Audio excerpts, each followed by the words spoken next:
Assalamualaikum warahmatullahi wabarakatuh. Kami dari kelompok 2 ingin menjelaskan tentang perancangan smart glasses untuk penyandang tunanetra. Perkenalkan, nama saya Riki Setiawan, NIM 3221008. Perkenalkan, nama saya Rizky Fakriana Iksan dengan NIM 321016.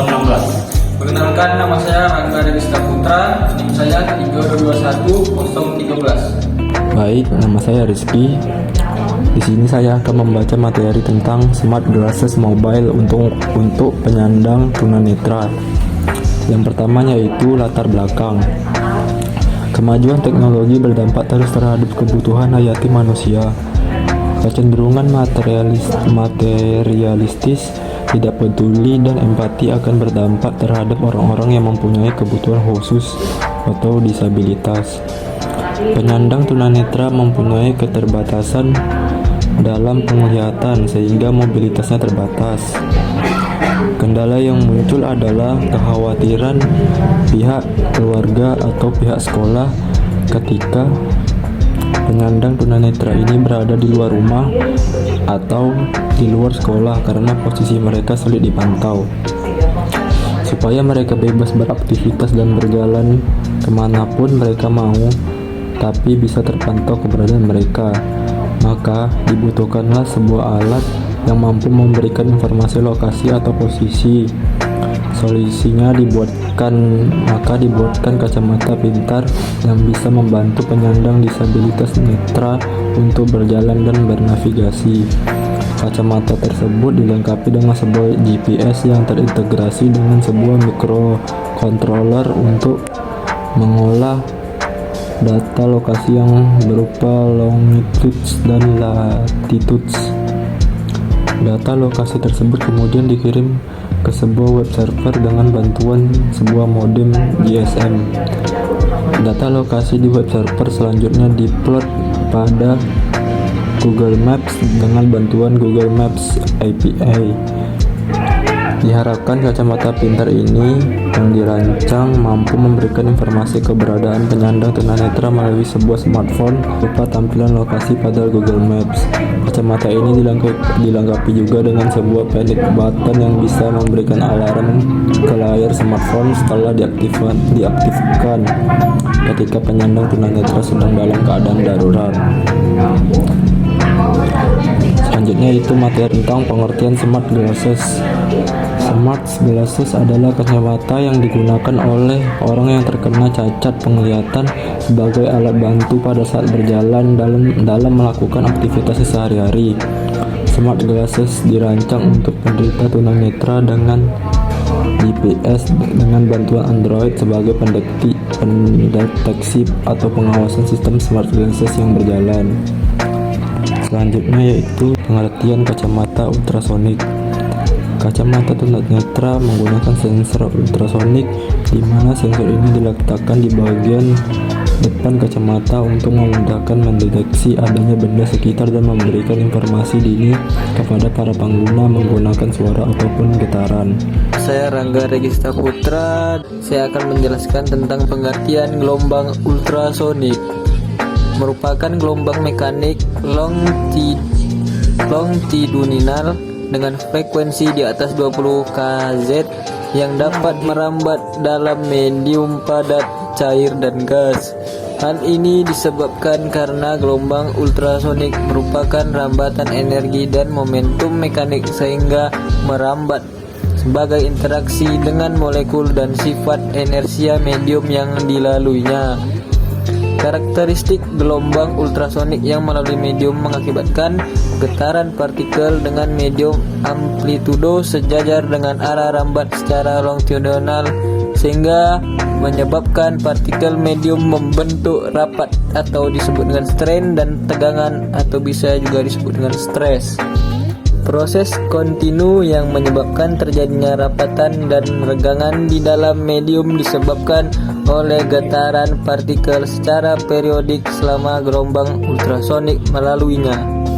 Mula-mula suara dibunyikan, kemudian dihitung lama waktu sampai terdengar suara pantulan.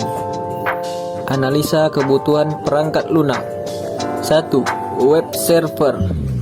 Web server adalah perangkat untuk memproses permintaan dan memberi layanan berupa data atau informasi yang pengguna masukkan lewat web browser.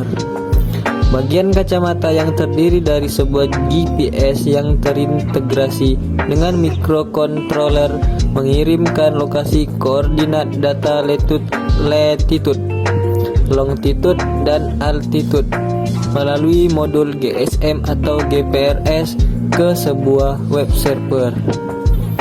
Bagian web server berfungsi untuk menerima data koordinat dari GPS, kemudian data GPS yang tersimpan dalam database server akan dikonversi ke Google Maps berupa lokasi terakhir tunanetra dan jejak jalan yang dilaluinya. 2. Google Maps. Google Maps adalah layanan pemetaan web yang dikembangkan oleh Google. Layanan ini memberikan citra satelit, peta jalan, panorama 360 derajat, kondisi lalu lintas, dan perencanaan rute untuk bepergian dengan berjalan kaki, mobil, sepeda, atau angkutan umum. Bagian smartphone dengan sebuah aplikasi berbasis Android yang dikembangkan berfungsi menampilkan informasi lokasi terakhir dan jejak yang dilalui oleh tunanetra tersebut. Analisa kebutuhan perangkat keras. 1. Perangkat mobile. Perangkat mobile adalah istilah umum yang sering digunakan untuk menyebut semua jenis komputer yang dapat digenggam, atau yang lebih dikenal dengan sebutan ponsel cerdas. Perangkat ini dirancang untuk mudah dibawa kemanapun, atau bisa juga disebut dengan portable, dan dapat digenggam dengan tangan seperti smartphone atau handphone. 2. Smart Glasses. Smart Glasses adalah sebuah rancangan kacamata yang dirancang untuk pengguna tunanetra yang memberikan kemudahan dapat mendeteksi benda di sekitar dengan sistem yang dapat bersuara atau bergetar untuk dapat membantu penyandang disabilitas tunanetra untuk berjalan dan bernavigasi yang dilengkapi dengan sensor ultrasonik. Selanjutnya, saya Riki Setiawan. Saya akan menjelaskan tentang perancangan. Ini merupakan gambar diagram blok kinerja sistem secara keseluruhan. Ada perancangan. 1. Sistem pengiriman data lokasi yang terintegrasi dengan Smart Glasses terdiri dari modul GPS, sistem microcontroller, dan modem GSM. Panic button berfungsi untuk keadaan tunanetra dalam keadaan darurat. Bila ditekan, akan mengirimkan sinyal alarm darurat ke web server. Selanjutnya akan muncul alarm darurat pada layar smartphone. Kedua, web server yang terpasang nantinya secara online melalui sebuah web hosting. Web server diisi sebuah program web aplikasi menggunakan bahasa pemrograman HTML, PHP, MySQL, dan JavaScript. Fungsi program aplikasi pada web untuk menampung data yang dikirim oleh sistem pengirim lokasi. Kemudian datanya ditampilkan pada web browser dengan bantuan Google Maps API berupa jejak atau lokasi sesuai yang dikirim oleh GPS. Ketiga, smartphone pemantau jejak atau lokasi dibuatkan sebuah aplikasi berbasis Android yang bisa langsung memantau jejak atau lokasi perjalanan tunanetra secara real time. Kesimpulan dari pembahasan tentang Smart Glasses ini yaitu setelah dilakukan perancangan dan analisis sistem, maka dapat disimpulkan beberapa hal sebagai berikut. Yang pertama ada penelitian ini telah menghasilkan Smart Glass dengan menggunakan teknologi sensor ultrasonik untuk membantu kewaspadaan dan mobilitas tunanetra yang mampu mendeteksi objek penghalang pada jarak yang telah ditentukan dengan output berupa suara dan getaran. Kedua, alat ini dapat mengeluarkan informasi berupa suara yang direkam di FP layar mini sesuai kondisi pembacaan sensor. Ketiga, alat ini dapat mengirim pesan berupa titik koordinat lokasi GPS, tongkat dengan data yang diperoleh dari modul GPS ke web server.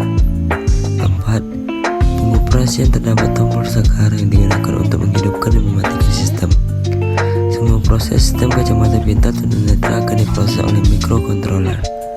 Kelima, dari hasil pengujian keseluruhan sistem dapat disimpulkan bahwa tongkat dapat berjalan secara optimal sesuai dengan diagram blok yang telah disusun oleh penulis. Adapun saran yang penulis berikan pada rancangan Smart Glass ini, yang pertama ada dapat mendesain rancangan kacamata tunanetra tanah air supaya bisa berkembang lagi kacamata ini, seperti kacamata tunanetra yang bisa tanah air, sehingga dapat meminimalisir kerusakan komponen elektronika yang disebabkan oleh zat cair. Kedua, dapat membuat rangkaian elektronika lebih fleksibel sehingga dapat mengurangi beban dari kacamata tunanetra supaya lebih praktis pada saat digunakan. Ketiga, dapat menambahkan fitur suara manusia untuk menginformasikan status dari sensor jarak pada objek yang terdeteksi oleh sensor. Keempat, memperkecil kemungkinan loss data sehingga alat ini masih berfungsi jika tidak ada koneksi wifi atau internet. Kelima, menggunakan sensor lain sebagai alat pengontrol secara otomatis. Sekian dari kelompok